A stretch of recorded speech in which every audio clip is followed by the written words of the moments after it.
L'hôpital Félix-Guyon de Saint-Denis a été inauguré en 1957. Il est actuellement en plein chantier.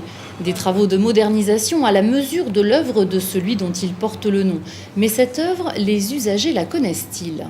Est-ce que vous savez qui était Félix-Guyon? Ah, c'est une très bonne question. Je sais pas, Félix-Guyon.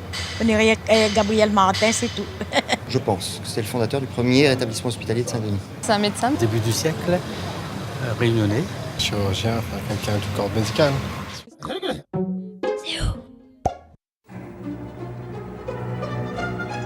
C'est en hommage à un enfant du pays que l'hôpital ainsi qu'une rue du chef-lieu portent le nom de Félix-Guyon.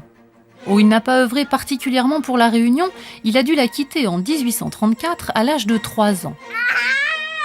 Ce qui rattache Félix à la Réunion, c'est sa maman, Rose Delpy, réunionnaise. Une maman qui courageusement élèvera ses 4 enfants à partir du décès de son époux. Félix a 13 ans et suit de brillantes études secondaires à Nantes.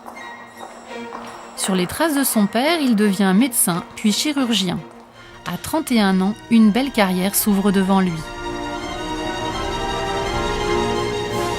À l'hôpital Necker en 1867, Félix-Guyon se découvre une passion pour l'urologie, une spécialité qui a peu évolué depuis le Moyen-Âge. Il s'apprête à opérer l'empereur en personne, mais le déclenchement de la guerre va différer l'intervention.